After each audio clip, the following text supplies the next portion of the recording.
right, YouTube, it is Mr. Mean coming at you from very sunny Duluth, Minnesota. I think we're in the high 50s today. It's gorgeous outside. This weather's crazy. Yesterday it was cloudy and windy and cold. I still wore shorts because I'm crazy. And today it's gorgeous. It's a little windy. It's a little chilly out, but it's nice and sunny, so it's very nice. So anyway, let's get housekeeping out of the way. Like and subscribe. Hit the bell to be dinged when I dong. I'll put all my relevant links down in the doobly-doo. I'm on ZellyPay. If you would like to contribute to the channel, you are more than welcome to. It's zellypay.com. It's built into your mobile app on most banking institutions in the U.S. for your phone, so it's free for you, it's free for me. All you get charged is whatever you decide to donate to the channel, and it usually goes in there to fill up those games. You'll notice a little gap there in the D&D books. Local game store in Wisconsin, which is literally just across the bridge here. It's like a 5-minute drive from my house. They are doing a charity thing where the Wisconsin school district is promoting games. And one of the games that they are promoting, aside from various tabletop and card games, is Dungeons and Dragons and role-playing games. And so I had an extra copy because I bought the nice little collector's edition with the metallic covers. I love it. It's gorgeous. I didn't need 2 copies of the rules because that's a working copy. So they said, you know, if you bring it in, we'll give you store credit, and then we turn around and we sell it to whatever we gave you to the teachers, and so they get a nice little discount. So they gave me like $65 in store credit, which was just fine with me.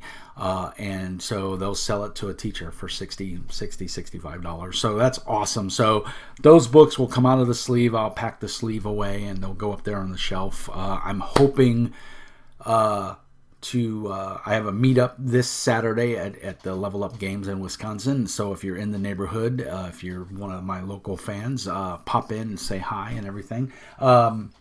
Today's video du jour is rapidly becoming one of my favorite games. I can't wait to get it to the table, and I'm hoping this Saturday we'll be able to work something out. Midgard Rulebook. You guys go back in the archive. A couple weeks ago, I reviewed the Hero's Handbook, which is fantastic. I really like it.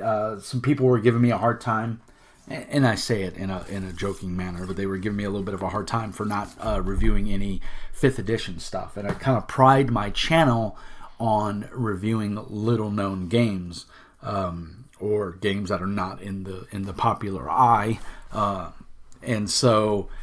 I just happened to come across a review for Midgard, and it said, you know, Vikings meet Egyptians, you know, and it's a world that kind of collides together with the undead and the ghouls and everything, you know, rising up. And I was like, ooh, that sounds like everything I like. It. I like not your typical setting, and this very much scratches that itch for me and uses, you know, 5th edition D&D rule set, which is, to be honest, really easy to run. And I'm running Esper Genesis, for those that don't know, on Fantasy Ground. Actually, I stopped running it because I'm getting ready to start a new job. Yay! And I'm kind of dealing with a lot of personal issues right now, and so I just don't have the time to devote to a online game. I'm hoping in the next couple of weeks I'll be able to get a physical game. I would much rather game in person.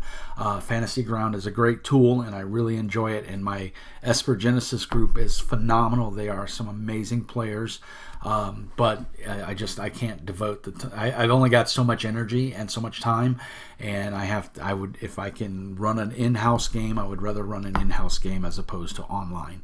So I think my friend can't think of his name now. Not Togashi Joe. He's one of my players. He's awesome. If you ever see him pop up in one of your Fantasy Ground games, definitely invite him. He's awesome. Tenshi. Is it Tenshi? God, I don't remember. Anyway, he's working on his own Esper Genesis game, and I'm hoping I might be able to play in that in a month or two when things settle down. But for right now, it's chaos and hand grenades, and I don't have the time nor energy to put together to run an online game. Because believe it or not, running an online game is harder than running a game at your house in front of your friends. It for whatever reason, at least for me, maybe for you it's not. If you feel it's not, put the comments down below. I'd love to have a dialogue with you. But anyway, I ran across Midgard, and it grabbed me. And so the first thing I picked up was the Hero's Handbook. And a couple of my friends on MeWe said, yeah, it's really great. You'll love it. Get it. It's kind of gritty. It's not super dark, but it can be dark if you want it to be really dark. And so I did, and I read it, and God, I loved it. You got bear folk, you got centaur, you got rats, you got raven people. So you've got some, not your standard typical fantasy races. Of course, your elves, your dwarves, your halflings, they're all in there as well. But they go about it a different way here. And again, I like the odd. I don't like the cookie cutter generic fantasy. This does a really good job. So go back and check out that review. Of course, and the next thing I picked up was Midgard Sagas, which this is just a bunch of adventures. I'm not going to do a review of it. There's plenty out there on the web already. It's really well done. I picked it up because it was a steal. I got it for $19 or I think $20. It's normally, it retails for $24.99. So I got a good deal on it with free shipping, and it was awesome. So definitely, if you want pre-planned adventures, this is a good buy. I just got it for reference material and for the NPCs in it. You can never have too many. So it was a good buy in that aspect, and the price was right. And then yesterday I was at Level Up Games trading in those D&D books, like I said, and I saw this sitting on the shelf. I didn't even know they had it. This is one of their earlier publications for Streets of Zobek. Zobek. And I thought it was a gazetteer. And so I didn't even really look at it. I just snatched it. I used my store credit to pay for it, so it was no money out of my pocket. And I was like totally excited. When I got home, I realized, oh, it's an adventure for levels 1 to 10. There's 7 adventures in here. And I thought, oh, well, okay. I've already got Midgard Saga, so I don't need yet another adventure that I'll probably never run because I don't run canned adventures. But the NPCs in here and the backgrounds they give are awesome. And there's a bunch of floor plans for taverns and hideouts and things like that. So this is more for like your rogues and your street urchins and your ne'er-do-well type characters. But it's got some good stuff in here, and I plan on using it in my campaign. So it was definitely worth the buy. So again, and then of course I picked up Midgard Worldbook. And now this is basically, just think like an almanac or a census all rolled into one. This is not a book that you are going to read from cover to cover. It retails for $49.99, so $50. It is quite thick. I think it's 461 pages. Only reason I know that is because I tried to record this video yesterday and I accidentally hit my keyboard and stopped recording and didn't realize it. So yeah, 461 pages. Let's go through our standard procedure. It is hardback. It is stitched, sewn, and glued, so it is definitely not going to fall apart anytime soon. Full color cover and back. I got it off of Amazon for $40, $42, I think. So saved a couple bucks and also got free shipping. So I love Amazon. I would buy this from my local game store, but my local game store here in Duluth is a big steaming pile of shit and doesn't carry anything unless it's Magic or D&D or a smattering of 40K. And I just choose not to shop there. I won't go into it. But Level Up Games over in Wisconsin will order anything I want. I don't want to order it. I don't want to wait 2 weeks for them. And they're great guys. I love them over there at Level Up, but Amazon's faster. So I'm going to go with Amazon. I did pre-order the Pathfinder 2nd edition because I do want to run that when it comes out, and I think my D&D group, that's not going to be out until August for Gen Con, and so that'll give me enough time to run this, get everybody's feet wet, and then if we like it, we'll keep running, but if not, I would like to jump over to Pathfinder because I really like 2nd edition Pathfinder from what I've seen. from the playtest. And I know they changed a lot of things after the playtest, but that's getting into a different video. So 460 pages, full color, parchment style paper, good quality paper as well. I'm pretty sure it's printed in China. I don't know. Kobold Press, I think, is a U.S. based company. Kirkland, Washington. Yeah. So first printing was March 2018. Doesn't say where it was printed. It's my phone beeping at me. Yeah, I don't know if it was printed in China. I hate to say that it was or it wasn't. It says that it's Pathfinder compatible in here, but I haven't really seen any Pathfinder stats. That doesn't mean that they're not in here. I just haven't seen them. I'm going to tell you the paper quality is fantastic. It's the same as in the Player's Handbook, or the Hero's Handbook as they call it. It's relatively thick. It's got a nice texture to it, and I like the faded parchment, oxidization of the paper. It looks really cool. The art is fantastic. It definitely, if you like the art in the Hero's Handbook or the Creature Codex or the Tome of Beast, the books are all, they all look like the same artist. Who's this book for? This book is for everybody, for the GM and the players. It's a great reference tool. That's all it is. There's very little game stats in here. There's a Pantheon section with some of the gods, all the major gods, I should say, statted out, which is nice. Let me not speak too soon. I don't know if they're statted out or if it's just their basic information. Yeah, it's just their basic information. It is not their stats, because they're gods. If your players are fighting gods, you don't need this book. So you've got all your different gods and everything. The Midgard setting is really cool because, like I said, it's Norse mythology meets Egyptian with a lot of darkness thrown in. There's a ghoul empire underneath, a subterranean empire. It kind of takes the place of the Drow. The Drow really aren't mentioned in Midgard, as far as I can tell. I could be wrong, but from what I've read, the Drow don't exist. There is a thing called the Shadow Fae, and they are basically Drows, but they can or cannot have horns, and they're dark to a deep purple skin, or they can be super pale, almost glimmering. So they're not Drow. Don't get it confused with Drow. They can't pop darkness. But there's a number of in the Pantheon. There's Void and Shadow, which are both relatively on the evil spectrum, for lack of a better term. And the Shadow Fae kind of provoke them. This game is real big into cults and the evil. Not to say that you as a player have to play evil, but those are your antagonists. It can be your bad guys. So for players, this is just a wealth of, if you're going to say you're going to be from Zobek, the city of Crossroads, it's a wealth of information in here. This is the kind of book that, you pop it open to an area and you say, oh, I'm from the 7 cities, and there's a nice picture of a big giant, like a dire boar hunt, or just a big boar, and it gives you a little blurb about it. Goes into, you get a picture of their crest. Nice part is this book comes with a nice, 36 by 36 map, double-sided. So there's there's what did we just call it? The 7 cities, and so there's the 7 cities on the map. So each section is referenced that. You have current conditions, 10 years of change, season of war, and it's just well laid out with all of the basic at-a-glance information a player and or GM would need to base their character or NPC from this area. And that's super awesome. And there's some tables and charts in here with status and gain and things like that. The August Republic of Valeria. And it tells you their shield, gives you their coat of arms, and the populace and everything to break down. There's a picture of the map blown in more specifically than on the world map.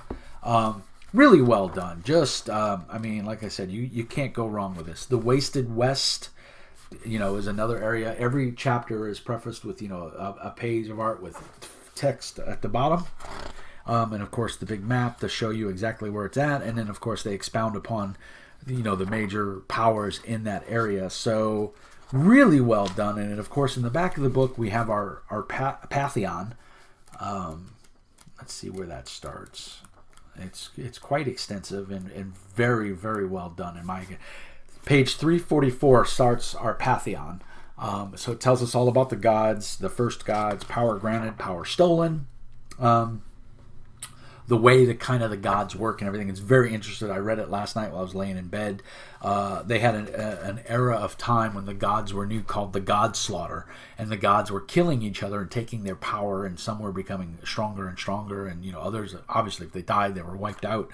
And then they basically came to a consensus that, hey, we got to stop this, or everybody's going to be dead, nobody's going to win, and it's really cool. The Great Serpent is basically like the first dragon.